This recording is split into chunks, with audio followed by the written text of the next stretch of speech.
There's a lot of good discussion happening right now about how history can be taught from multiple points of view. Well, what about math? Does math have a point of view? You could say that no, it doesn't, because it either works or it doesn't, and the results speak for themselves. We put people in outer space. You can't put people in outer space if math doesn't work. So what are we talking about here? End of discussion. Here's what I have to say to people who think that math does not have a point of view. You can give your youngsters a lot of pleasure with Kool-Aid. You know it's pure and good. It has the Parents Magazine seal. And it's so thrifty. A 5-cent package makes 2 full quarts. Just add Kool-Aid to water with ice. Add some sugar and stir.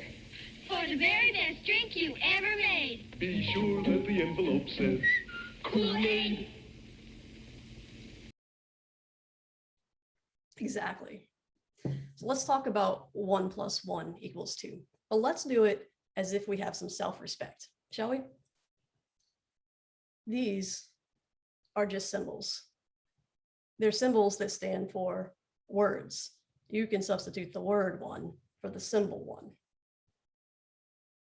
Words themselves are just symbols or concepts. I think that any self-respecting person who uses math as a tool would want to understand what the word 1 means. Because if you spend years learning how to use math as a tool, but you don't understand it for the sake of understanding it, truly understanding it, then it's worth considering if maybe you're the tool. So I can imagine a whole bunch of people rolling their eyes right now. Saying the meaning of 1, everybody knows what 1 means. 3-year-olds know, they know what 1 means, it's self-evident. Is it though? Because Albert Einstein nor Isaac Newton would have ever said 1 + 1. No, they would have said unity plus unity = 2. See for yourself.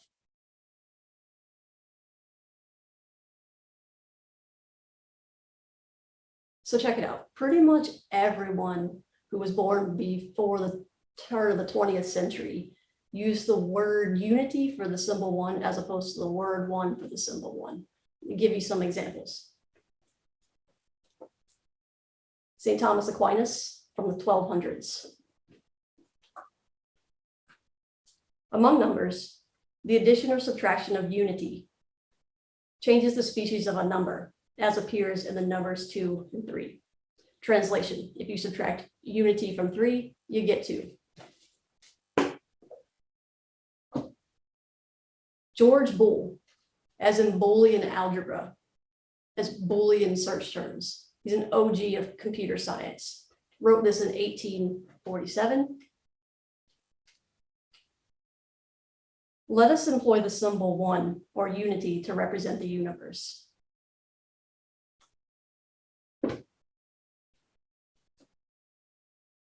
Bertrand Russell, in the Principles of Mathematics, he wrote this in 1903.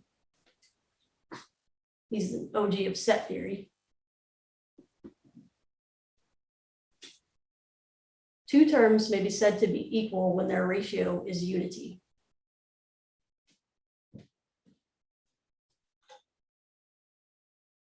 I don't know about y'all, but these 2 words for me have very different connotations. The word unity seems to acknowledge something that the word 1 obscures. I think we've become detached from our roots, and I think that the word unity acknowledges that there is a very complex mental process that must happen before you can begin to count anything.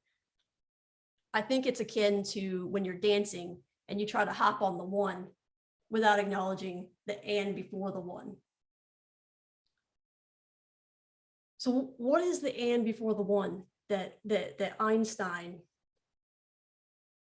is acknowledging that the rest of us today are not? Categorization is the and before the 1. Before any counting can happen, I have to discriminate and also generalize. I have to discriminate these two objects from each other. I have to pull out some quality that makes them different from each other. And this could be an unconscious process or a conscious process.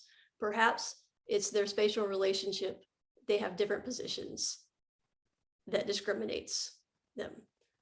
But I also have to generalize. I also have to perceive some constellation of qualities that they share in common that distinguishes them from the rest, them together from the rest of the world.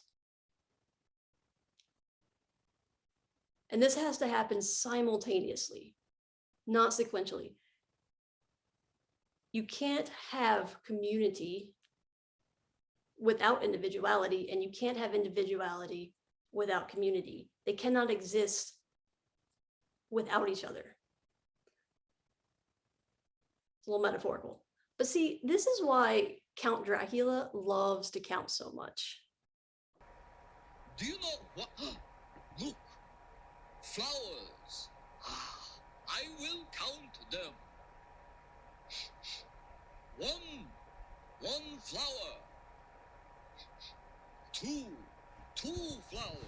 See, Dracula remembers something that we forget. He knows that he's not just counting. No, he is walking around dividing the world into flowers and not flowers. That's power.